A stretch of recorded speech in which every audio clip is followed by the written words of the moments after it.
Belilah perusahaan yang memperkaya seluruh pemegang sahamnya dengan adil.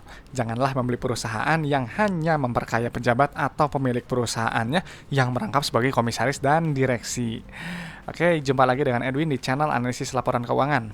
Untuk kali ini kita membahas saham request ya, SMGA, sumber mineral global abadi gitu ya. Ini aneh juga ya namanya, maksudnya agak asing gitu ya, mungkin baru IPO gitu, atau IPO-nya kapan nih, masih baru-baru kayaknya ya. Kita lihat ya, menariknya ya berdasarkan laporan keuangan 2025 Q3. Oke, kita disclaimer dulu. Jadi video ini disusun oleh saya, Edwin, dengan tujuan sharing analisis dari sudut pandang pribadi saya. Jadi isi materi ini sifatnya hanya edukasi dan informasi umum ya, bukan rekomendasi investasi dan tidak dimaksudkan sebagai ajakan yang beli, jual atau hal saham yang dibahas ya, SMGA. Jadi setiap keputusan investasi sepenuhnya jadi tanggung jawab masing-masing teman-teman ya. Jadi teman-teman harus do your own research. Silahkan analisis lebih lanjut kalau memang perusahaan ini menarik. Jangan jadikan analisis saya ini sebagai analisis yang utama. Oke, SMGA nih ya, karena request gitu, saya pasti akan perlu menilai gitu ya dengan 3 kriteria saya gitu. Syarat yang pertama harus bagi dividen. Ya. Kenapa perusahaan itu harus bagi dividen? Karena perusahaan yang bagi dividen adalah perusahaan yang sudah terbukti profit dari bisnisnya gitu ya. Jadi keuntungannya dari bisnisnya itu disisihkan oleh perusahaan dan dibagikan kepada kita pemegang sahamnya ya, ada nilai tambah untuk kita. Dan pastinya perusahaan yang bagi dividen itu adalah perusahaan yang pro kepada pemegang saham. Jadi kalau dia nggak bagi dividen, bisa jadi perusahaan tersebut hanya memperkaya pejabat atau owner perusahaannya yang biasanya merangkap sebagai komisaris dan direksi gitu. Dan untuk top manajemen gajinya udah ratusan juta ya, komisaris dan direksi. Jadi kalau mereka mengelola nggak profesional, asal-asalan, harga sahamnya anjlok, ya mereka sebenarnya udah nggak peduli karena mereka udah dapat untung besarnya dari gajinya tiap bulannya masuk ya, pasti gitu. Maka kita sebagai pemegang saham harus hati-hati dalam memilih perusahaan ya. Dan perusahaan yang bagi dividen itu adalah perusahaan yang biasanya kondisi bisnisnya sehat. Jadi kalau arus kasnya susah, utangnya terlalu besar, rugi terus, perusahaan nggak akan bagi dividen gitu ya, karena lebih mengutamakan survival dulu ya, bertahan hidup dulu ya, jangan sampai bangkrut gitu ya, pilot. Makanya teman-teman kalau udah tahu nih ada perusahaan yang bagi dividen rutin, punya kondisi bisnis yang sehat, pasti itu beli di bawah nilai wajar ya. Jangan belinya di harga yang super premium yang terlalu tinggi, nanti akan rawan koreksi gitu. Makanya teman-teman harus gitu ya, harus kali gitu sebelum berinvestasi itu menggunakan akal sehat Anda gitu ya. Jadi jangan mudah FOMO, jangan mudah ikut-ikutan orang, jangan mudah percaya rekomendasi, analis, berita, isu, rumor, dan juga jangan percaya kepada analisis saya juga ya. Maka teman-teman harus punya analisis sendiri gitu ya, harus punya alasan yang jelas kenapa beli saham tersebut. Makanya kita harus paham gitu ya prinsip-prinsip investasi. Ya yang simpel aja, harus sabar dan orientasinya jangka panjang ya. Nggak bisa kita mengharapkan keuntungan besar dalam jangka pendek ya, sebulan, 2 bulan, 3 bulan gitu. Untungnya harapannya udah ratusan persen gitu. Agak susah gitu ya, kecuali kalau memang momentumnya pas gitu. Dan juga memang kita harus fokusnya pada value gitu ya. Ini sifatnya subjektif dan relatif ya. Jadi teman-teman tentuin dulu value-nya ya, pakai metode evaluasi yang menurut teman-teman cocok. Lalu tentukan entry price-nya kira-kira di range berapa. Ya, kenapa harus paham ini semua? Karena harga saham itu nanti pada akhirnya akan mencerminkan kinerja perusahaan dalam jangka panjang, nggak jangka pendek. Kalau jangka pendek, nggak ada hubungan antara harga saham dan kinerja gitu ya. Banyak perusahaan yang jelek, yang buruk, harganya digoreng naik gitu ya, 10 kali lipat, 20 kali lipat mungkin gitu ya.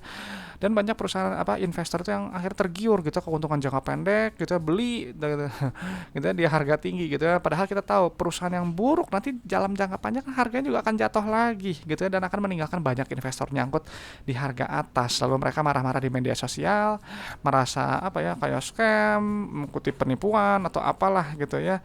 Padahal itu kan salah mereka sendiri gitu ya. Kenapa mereka nggak cek dulu sebelum beli gitu ya. Mudah-mudahan kita nggak jadi yang jadi salah satunya seperti itu. Nah, jadi untuk SMGA nanti kita akan cek gitu ya dari analisis laporan keuangannya versi saya ya, dan ini hanya sebagian kecil dari fundamental ya. Dan ini hanya menilai kinerja masa lalu perusahaan ya, 2025 Q3 aja sampai situ. Ya, jadi untuk sekarang yang berjalan Q4 dan untuk tahun-tahun ke depannya saya nggak tahu. Ya, silahkan dilengkapi analisis yang kurang gitu ya, terutama analisis proyeksi ke masa depan. Ya, teman-teman harus cari sendiri ya, silahkan gitu.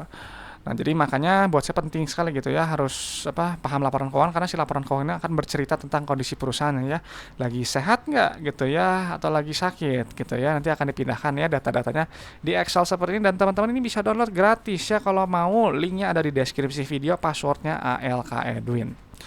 Oke, SMGA gitu ya, kan tadi di awal saya bilang agak asing namanya ya, karena saya juga memang nggak menemukan ya riwayat pembagian dividennya. Jadi ya perusahaan ini jelas-jelas nggak menarik buat saya ya, karena nggak ada nilai tambah yang dibagikan kepada kita pemegang sahamnya gitu ya. Dan kenapa nggak bagi dividen gitu ya? Apakah rugi melulu? Apakah arus kasnya lagi susah? Atau lainnya ya, kita nanti cek aja gitu ya. Yang jelas karena tadi nggak ada dividen ya berarti perusahaan ini nggak menarik. Biasanya saya langsung skip aja sambil close laporan keuangannya, cari saham lain gitu ya. Jadi nggak usah cari yang sengaja dicocok-cocokin bagus-bagusnya gitu ya. Oke, kita langsung cek ya, ini satuannya rupiah ya. Kalau satuan rupiah ini berapa nih? Juta miliar. Berarti ini kayaknya market cap-nya kecil ya. Gitu ya, 2025 Q3. Harganya juga cuma 116 ya. Gitu. Murah gitu ya secara nominal. Tapi kita lihat ya. Oke, kita langsung cek ke bagian kas dan setara kas ya, kas dan bank ya kalau di sini pos keuangannya. Nah, kenapa harus kita lihat ya kas setara kas ini? Karena kas setara kas ini adalah jumlah uang yang dimiliki perusahaan, ya jumlah uang yang berada di dalam dompet perusahaan, gitu. Uang yang dimiliki ini, yang dimiliki oleh perusahaan itu punya fungsi untuk bayar operasional perusahaan, untuk bayar ekspansi usaha dan juga untuk bayar pinjaman ke bank. Jadi kalau nilainya terlalu sedikit, maka aktivitas operasional bisa terganggu. Ya nggak bisa bayar operasional, atau nggak bisa ekspansi usaha, atau nggak bisa bayar pinjaman ke bank yang masih ada, gitu. Jadi bisa terganggu. Jadi nilainya nggak boleh terlalu sedikit.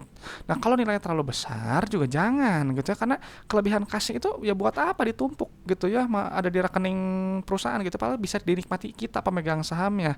Dengan cara apa ya? Dengan cara bayar dividen dong. Kalau perusahaan nggak bagi dividen ya bayar dividen dong gitu ya. Terus bayar ekspansi usaha, atau mungkin bayar pinjaman ke bank yang masih ada, atau buyback saham aja ya untuk mengurangi jumlah saham beredar dan mengurangi faktor pembagi earning per share dan dividen per share, sehingga kita ini pemegang saham nanti akan sangat diuntungkan gitu ya. Jadi nilainya jangan terlalu rendah, jangan terlalu tinggi, yang penting cukup ya, cukup pas gitu. Nah ini kita lihat ada kenaikan kas ya sekian gitu ya, nggak naik kenapa nih, nggak tahu. Nanti kita lihat aja ya di berikutnya. Lalu kita cek ke bagian ekuitas ya, langsung pilih saldo laba ya, yang ini nilainya. Nah ini saldo labanya positif ya. Saldo laba ini adalah jumlah akumulasi gitu ya, akumulasi keuntungan yang telah dihasilkan perusahaan dari semenjak perusahaan ini pertama kali berdiri gitu sampai sekarang 2025 Q3 gitu ya. Jadi siapa ini ya, SMGA ini dari dulu pertama kali berdiri sampai sekarang telah menghasilkan total profitnya itu sebesar 86 miliar ya gitu. Jadi sebenarnya perusahaannya menghasilkan keuntungan, tapi tanda tanya kenapa nggak bagi dividen gitu ya. Kalau dia mencetak keuntungan, mengakumulasi keuntungan tapi nggak bagi dividen, berarti buat saya perusahaan ini hanyalah perusahaan yang hanya untung di atas kertas aja gitu ya, nggak nyata gitu, nggak ada real yang bisa kita nikmati pemegang sahamnya ya. Nah tapi kita cek aja gitu ya. Jadi tapi ini nilainya positifnya masih oke gitu ya, karena perusahaan yang rugi melulu gitu ya biasanya negatif gitu ya. Dan saya buat di mata saya perusahaan yang saldo laba yang negatif itu adalah perusahaan yang bermasalah ya. Jadi saya menghindari saham tersebut, terlepas dari harganya mau digoreng naik sampai kering gitu, sampai gosong, saya nggak peduli ya. Nah langsung cek ke bagian ekuitasnya, yang ini nilainya. Kita pindahkan dulu nilainya. Nah, KNP-nya juga dipindahin ya. 467936258 ya. Nah ini kita lihat ya, ada rasio saldo laba terhadap modal awal. Nah ini nilainya 0,28 ya. Artinya teman-teman modal 1 miliar baru profitnya itu 280 juta ya. Jadi perusahaan ini masih muda sekali ya, masih bertumbuh gitu, belum satu nih. Nah, kalau udah satu itu udah balik modal. Dan secara PBV ini 2,49 ya, saya carinya yang di bawah 1. Dan bawah saya ini agak kemahalan untuk perusahaan yang nggak pernah bagi dividen, untuk hanya perusahaan yang mungkin sepenilaian sini masih untungnya di atas kertas aja gitu ya. Gitu. Tapi kita cek ya ke bagian profitabilitas ya, benar nggak nih untung ya. Nah, kita langsung cek ke bagian pendapatan ya. Perusahaan yang bagus adalah perusahaan yang pendapatannya cenderung naik seperti ini. Tuh, dia naik nih, bagus. Ya, ada kenaikan gitu dibandingkan dengan periode sebelumnya. Gitu, artinya barang atau jasa yang ditawarkan perusahaan ini dibutuhkan oleh customer. Ya, ini naiknya lumayan nih. Lumayan besar ya. Nah, pendapatannya nanti dikurangi oleh harga modal barang atau jasa. Ya, nanti keluar nilai laba kotor. Gitu. Dan ini juga laba kotornya naik. Ya, naik 100% gitu ya. Ini pasti di berita booming gitu ya. Biasanya terus banyak investor yang tertarik gitu ya. Cuma nggak tahu nih, yang request saham ini apakah kenapa pengen request saham ini ya? Apakah karena dari berita atau gimana gitu ya? Nah ini kita lihat ya, laba bruto ini dilihat gitu ya. Kenapa? Karena untuk menghitung, untuk melihat anti efisiensi perusahaan ya, dan juga untuk melihat kemampuan perusahaan ini menempatkan nilai barang, harga jual barang atau jasa ini di atas harga modalnya. Dari mana? Dari GPM-nya. GPM-nya cuma 7%. Artinya kalau jual barang 100.000, cuma dapat untungnya itu 7%. Modalnya 93.000. Ya untungnya tipis sekali gitu. Cuma saya nggak tahu ini perusahaan ini sumber mineral, apakah ini pertambangan atau cyclical dan semacamnya gitu, saya nggak tahu ya, saya belum cek gitu ya. Cuman ini memang tipis sekali ya, tapi sesuaikan juga ya dengan sektornya. Nah, jadi nanti si laba bruto ini sebenarnya gini ya, si laba kotor ini dia semakin tinggi nilainya, maka akan semakin besar untuk net profitnya. Karena nanti si laba bruto ini nanti akan dikurangi oleh beban usaha, beban keuangan, beban pajak. Nanti keluar laba bersih. Yang ini nilainya. Dan ini kita lihat ya, laba bersihnya ini naiknya tinggi sekali. Ya, naiknya berapa kali lipat? 2 hampir 3 ya, hampir 3 kali lipat. 17 kali 3, iya, hampir 3 kali lipat gitu ya. Ini kenaikannya dari mana gitu ya? Ya mungkin dari pendapatannya. Laba kotornya juga naik, ini masih wajar ya, karena penurunan ini masih normal gitu, masih oke gitu. Jadi yang request bisa jadi dari laba bersihnya naiknya melonjak 300%.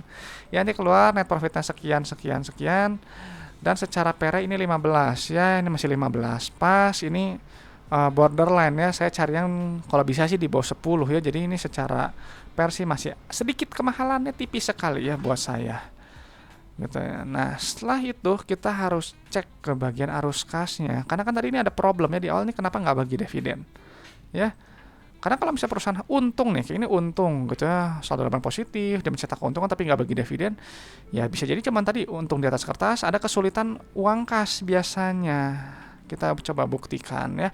Kita lihat penerimaan kas itu yang ini nilainya. Ya.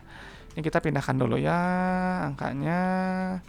Nah, penerimaan kas ini penting. Kenapa? Karena penerimaan kas ini untuk memvalidasi si pendapatannya. Jadi si SMG itu kan mengaku pendapatan 1,3 triliun ya, juta miliar triliun.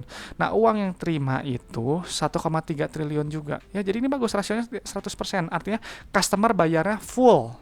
Ya, sesuai dengan harga barang atau jasanya. Dan tadi kan si uang kasnya kan digunakan untuk operasional, ekspansi usaha, dan juga untuk bayar pinjaman. Nah, jadi sekarang si kasnya ini kita bayar lu operasional nih.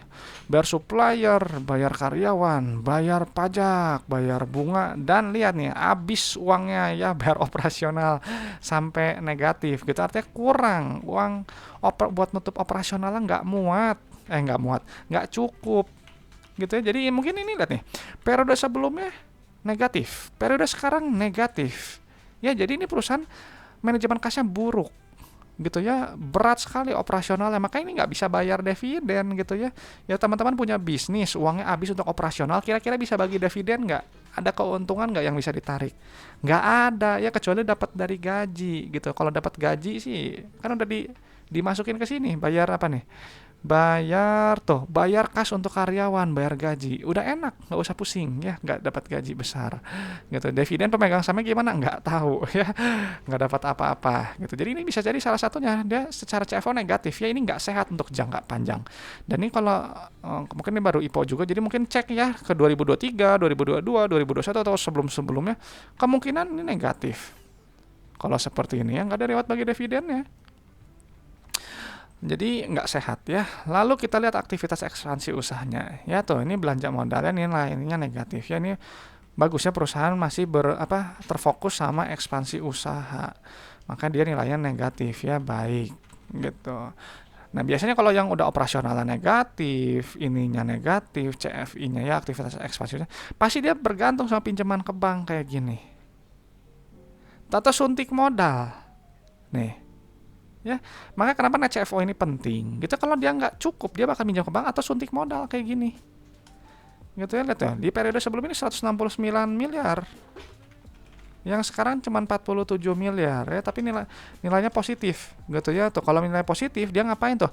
Dia mengambil pinjaman lagi ya, tuh pelunasannya sedikit Terus utang pembiayaan, tuh terima lagi ya, beban bunganya lama-lama beban bunganya terlalu besar gitu ya, nanti menggerus net profit, menggerus juga uang kasnya, kita nggak dapat uang kas, nggak dapat sisa uang kas bebasnya gitu ya, nggak akan bisa bagi dividen. Kenapa ya? Karena ini operasional yang nggak nutup, uang pinjamannya digunakan untuk bayar operasional dan juga untuk bayar ekspansi usaha, maka dia ada kenaikan kas juga sedikit gitu ya. Ini saya nggak suka yang seperti ini, nggak sehat gitu. Nah, ngomong-ngomong tadi udah disebutkan ya, pinjaman gitu. Jadi kalau misalnya nilai positif tuh dia nambah pinjaman. Kalau negatif jadi dia melunasi pinjaman. Gitu ya. Jadi ini masih bergantung sama pinjaman ya uangnya. Tapi saya penasaran ya sedikit. Kita mau lihat dulu rasio lancarnya. Rasio lancar ya, ini 693 miliar. Ini secara rasio lancar bagus ya, nilai dua kali. Tapi itu bisa tricky karena kita lihatnya kas rasionya. Kas rasio ini cuma 2 miliar. Dan utang di depan matanya ternyata 46 miliar. Belum ditambah liabilitas jangka panjang yang jatuh tempo dalam 1 tahun ya, ini utang bank. Jadi bayangin, kas yang ada dimiliki cuma 2 miliar di rekening ya. 2 miliar udah harus siap-siap bayar 46 miliar ditambah dengan 14 miliar nih, 60 miliar. Dari mana bayar, kira-kira bakal gimana? Ya mungkin suntik mulut ambil pinjaman lagi ya. Jadi ini resiko sangat tinggi. Ini resiko sangat tinggi ya. Dan untuk DR-nya ini 414, ekuitas ini di atas 1 ya DR-nya juga ya. Jadi jangka pendek menurut saya resiko tinggi, jangka panjang juga agak beresiko juga.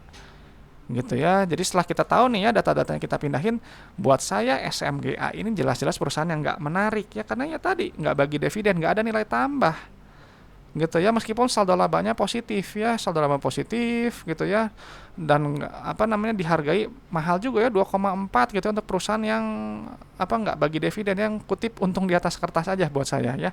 PER-nya juga agak ya borderline lah ya 15 gitu ya. CFO-nya negatif ya, sangat-sangat nggak sehat, apalagi ini udah 2 periode berturut-turut ya, nggak tahu tambah lagi aja, cek lagi aja periode ke belakang gimana. Ya, ini juga masih meminjam ke bank, dan tadi kita lihat kas rasionya ini kecil sekali ya, resiko tinggi, berbahaya sekali gitu. Jadi buat saya ini perusahaan nggak sehat ya. Nah, nggak tahu nih teman-teman gimana nih dengan harga 116 ini, menarik atau enggak ya si SMGA gitu. Nah, coba ya kasih pendapatnya ya, apakah SMGA ini menarik atau enggak di kolom komentar ya. Yang request saham ini coba minta pendapatnya, saya penasaran gitu kenapa saham ini pengen dibahas ya. Dan kalau teman-teman punya request saham gitu ya, boleh sampaikan, nanti kita jadwalin ya, saya catat dulu, nanti saya jadwalin. Kalau ada pertanyaan seputar investasi saham juga sampaikan aja, nanti saya akan bantu respon. Dan teman-teman, sekedar informasi, saya membuka juga ya, terbuka untuk kerjasama dan juga sponsorship. Silahkan yang berminat boleh hubungi saya ya. Ini ada kontak saya di sini. Oke teman-teman, itu aja sharing SMGA ya. Semoga bermanfaat gitu ya. Semoga pandangan saya ini dapat memperkaya pandangan teman-teman dalam menilai suatu perusahaan. Oke teman-teman, saya Edwin dari channel Analisis Laporan Keuangan. Sampai jumpa di video-video berikutnya.